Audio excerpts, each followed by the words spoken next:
চলে আসলাম তোমাদের সামনে নিউ একটা ভিডিও নিয়ে। তো দেখতেই পাচ্ছ রেডি হয়ে গিয়েছি, রেডি একটু বেরোবো। আর তোমরা তো থাম্বনেল দেখে বুঝেই গিয়েছো কী নিয়ে ভিডিওটা হতে চলেছে।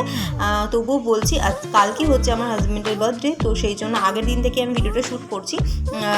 আগের দিন থেকে কেন করছি সেটা তোমরা ভিডিওটা দেখলেই বুঝতে পারবে। তো দেখতে পাচ্ছ রেডি হয়ে বেরিয়ে পড়েছি, গাড়িতে উঠে পড়েছি। এবার যাব হচ্ছে ফুল আনতে, যে গোলাপ ফুল।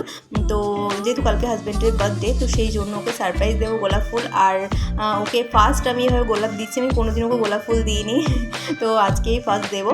তো আমি জানি খুব খুশি হবে, আর ওর থেকেও বেশি আমি খুশি হচ্ছি গোলাপগুলো নিয়ে, কারণ ওকে দিচ্ছি। ও তো সবসময় আমাকে দেয় আমার বার্থডে বা অ্যানিভার্সারিতে, ওকে কোনো সময় দিইনি, তো ভাবলাম এবার দেওয়া যাক। তো ও জানে না, আর ওর ছুটি আছে, ও কাজে যায়নি, যেহেতু একটু বাজারে গিয়েছে। তো সেই ফাঁকেই আমি তাড়াতাড়ি করে রেডি ফেডি হয়ে বেরিয়ে পড়েছি ফুল আনতে, যাতে ও না আমাকে ধরতে পারে আর কি। তো দেখতেই পারছো আমি গোলাপগুলো নিয়ে এসে এই যে এখানে মাসকরি সব সামান রাখি এখানে, তো সেখানেই ভাবলাম রেখে দিই, এখানেই সেফটি থাকবে, এখানে ওর হাত পড়বে না। তো সেই জন্য আমি এখানেই রেখে দিলাম। কালকের দিনটার জন্য আমি অনেক কিছু ভেবে রেখেছিলাম, এই করব সেই করব, কিন্তু আমার সেই কিছুই হলো না।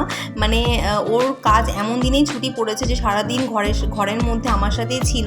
তো সেই কারণে আমার আর মানে কোনো কিছু সারপ্রাইজ থাকলো না। তো ভাবলাম যে না, গোলাপটা তো দেওয়া যাক। আর দেখতে পাচ্ছ ভদ্র মেয়ের মতন এখানে চুপচাপ করে বসে আছি, যাতে আমাকে একটু নাও বুঝতে পারে। তো যাকে ও বুঝতে পারেনি, রুমে চলে এসেছে, এসে কিছুই বুঝতে পারেনি। তো তারপরে এই যে আমার জন্য আইসক্রিম নিয়ে এসেছে, সেটা খেয়ে নিই, চলো খেয়ে দিয়ে তারপর তোমাদের সাথে দেখা হচ্ছে। তো তারপরে রাত 12টা বেজে গেছে, আর এই যে এখানে বড় মাসে এখন সারপ্রাইজটা দেবো। আর দেখতেই পারছো গোলাপ দিয়েছি, ও কতটা মানে ও না মানে খুব খুশি হয়েছে, কিন্তু যেহেতু ক্যামেরাটা অন আছে না, সেরকম রিয়াকশানটাও দিচ্ছে না। কিন্তু পরেও খুব মানে বলছিল তুমি কখন গেলে না গেলে, সেটা জিজ্ঞেস করছিল আমাকে, দেখতেই পারছো জিজ্ঞেস করছে আমাকে তুমি কখন গেলে বা কিছু। তো আমি বললাম যে যখন তুমি বাজারে গিয়েছো তখন আমি তাড়াহুড়ো করে রেডি হয়ে গোলাপ আনতে চলে গিয়েছিলাম। তো সেটাই ও বলছিল। তো খুশি তো হওয়ারই কথা, তাই না? বউ ভালোবেসে জন্মদিনের দিন রাত 12টার পর গোলাপ দিয়েছে, তো খুশি তো হতেই হবে, তাই না? আর আমি জানি ও প্রচুর খুশি হয়েছে, আর ও বলে না, আমিও প্রচুর খুশি হই যখন আমাকে বার্থডে বা অ্যানিভার্সারিতে আমাকে গোলাপ এনে দেয় রাত্রেবেলা এরকম, তখন আমার খুব ভালো লাগে। আমি জানি প্রতি বছরই জানি যে ও আমাকে গোলাপ দেবে, তবুও না একটা আশায় থাকি যে আমাকে দেবে সারপ্রাইজ। তো ওকে আমি বলছিলাম যে তোমাকে তো আমি বেশি কিছু দামি কিছু দিতে পারলাম না, তো কয়টা গোলাপই তোমাকে দিলাম, তুমি খুশি তো? তো আমাকে একটা কথাই বললো, দেখো ভালোবাসতে গেলে না দামি জিনিসের দরকার পড়ে না, আর তুমি যেটা আমাকে দিয়েছো ওটা লাখ টাকার সমান। তো যাই হোক, খুব ভালো লাগলো শুনে। তো দেখতেই পাচ্ছি সকালবেলা ঘুম থেকে উঠে পড়েছি, উঠে ঠাকুর পুজো করতে বসে পড়েছি। আর বড়মশাই তো রোজই সকালবেলা পুজো দেয়, তবে আমি আগের দিন রাতেরবেলা ওকে বলে রেখেছিলাম যে তুমি সকালে পুজোটা দেবে না, আমি দেবো, কারণ তোমার তো জন্মদিন, তো সেই জন্য আমি সকাল সকাল স্নান করে পুজো দিয়ে নেবো। কিন্তু ওই যে আগের দিকে যেটা ভাবা হয় সেটা তো আর হয় না। আগের দিন রাতেরবেলা ঘুমোতে অনেক লেট হয়ে গিয়েছিল, দিয়ে তারপর সকালবেলায় উঠেছি সেই 10টা বাজে, তখন ঘুম থেকে উঠেছি, টেরই পাইনি আমি।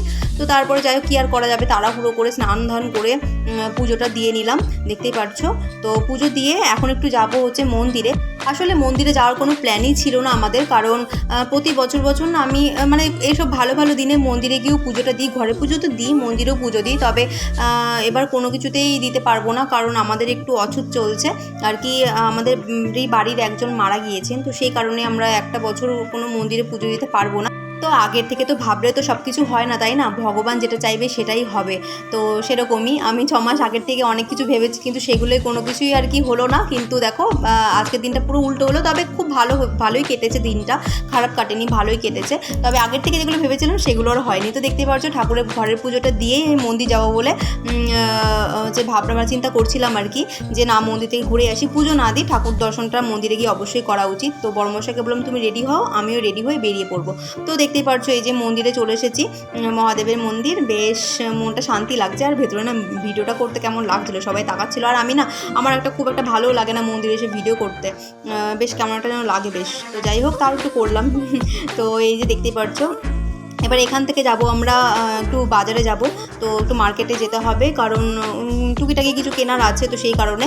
আর এই করতে করতে আমাদের যে এত লেট হয়ে গেছিলো বলার মতো না। এই যে মিষ্টি নিয়ে নিয়েছি, সেটা দোকানে গিয়ে আমি ভিডিও করিনি, সেই জন্য এখন এই পরে মনে পড়েছে আর কি, দিয়ে তারপরে ভিডিওটা করলাম। তো এই যে কেক নিতে চলে এসেছি, কেক এখন কিছু কাটবো না, তবে এখনই যেহেতু আর কি এসেছি বাজারে, আবার দ্বিতীয়বার সেই রাস্তায় আসবো, তো সেই জন্য একবারে কেক সব নিয়ে চলে এসেছি। আর সবজি বাজারও গিয়েছিলাম, সব কিনলাম।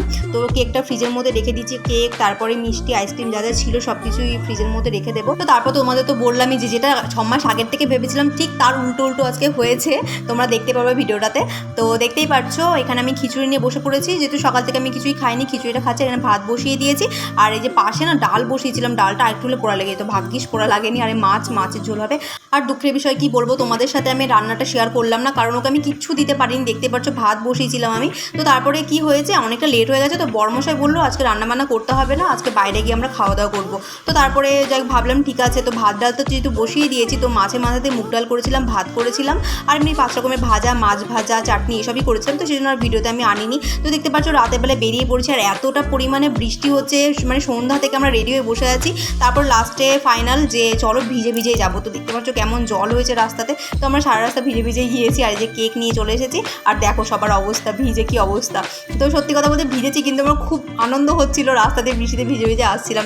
তো তারপরে এই যে এখানে কেক কাটিং শুরু হয়ে গিয়েছে, আর দেখো গালে মাখিয়ে দিয়েছে, আমিও মাখিয়ে দিয়েছি। আর মজার ব্যাপার হলো প্রদীপ দেখো মোমবাতিটা নেভাইনি, দিয়ে পরে আবার নেভালো।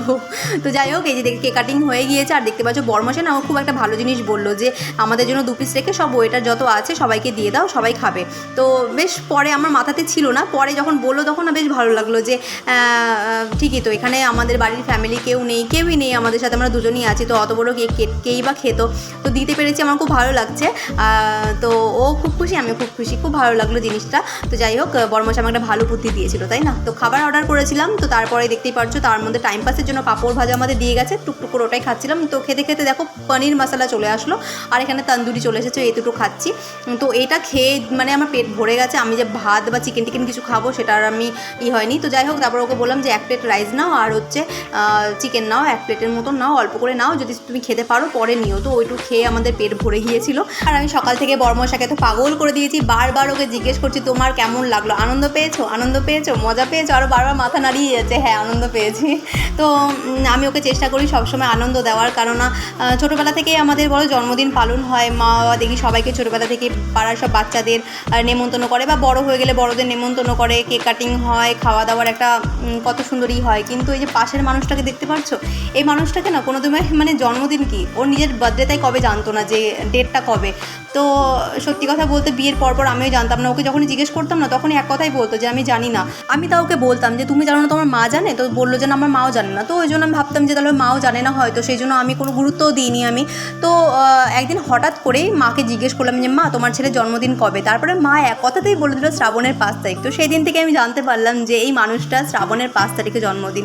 তো তারপর প্রথমবার যখন ওর বার্থডে সেলিব্রেট করলাম, তখন মানে সেরকমভাবে কিছু করিও নি, শুধু কেক কেটেছিলাম ওকে না জানিয়ে। আর ওকে না জানিয়ে ও যেহেতু কাজে ছিল, তো আমি পায়েস করেছিলাম ওর জন্য। তো সেটা দেখে এত খুশি হয়েছিল, মানে বলার মতো না। সবাইকে ফোন করে বলছিল যে আমার বউ আমার জন্য এটা করেছে, আজকে আমার জন্মদিন, এই প্রথমবার আমার জন্মদিন কেউ পালন করলো। আমরা প্রচুর খুশি হয়েছিল, প্রচুর। তো আর সেদিন ও এত খুশি হয়েছিল, আমারও খুব ভালো লাগছিল। তো সেদিন থেকে না নিজে প্রতিজ্ঞা করেছি যে যতদিন এই শরীরের ভেতরে প্রাণটা থাকবে না, ততদিন ওকে একটু বার্থডের দিন অন্তত ওকে একটু হ্যাপি রাখার চেষ্টা করবো, ওকে একটু স্পেশাল ফিল করাবো যে হ্যাঁ আজকে ওর জন্মদিন। আর খুশি তো করাতেই হবে, তাই না?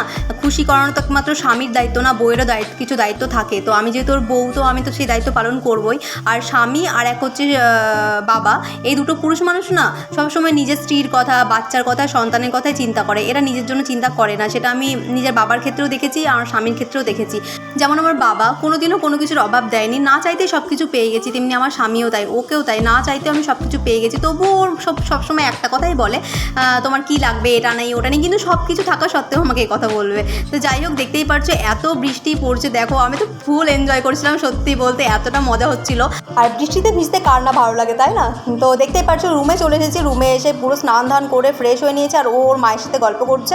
তো তারপরে আমি পায়েস নিয়ে বসে পড়েছি খেতে। পায়েস রান্না করে জানো তো, আমি ওখানে কেক কাটিংয়ের সময় পায়েস খাইয়েছিলাম, কিন্তু সেটার ভিডিও ক্লিপটা আমি নিইনি, তো তোমাদের দেখাতেও পারিনি। তো আমি পায়েস নিয়ে বসে পড়েছি, কারণ কালকে হচ্ছে সোমবার, আর মহাদেবের যেহেতু পুজো করি, প্রত্যেক সোমবার আমি উপোস থাকি, তো সেই জন্য তো আমি কিছু খেতে পারবো না, তো সেই জন্য এখনই খেয়ে নিচ্ছি।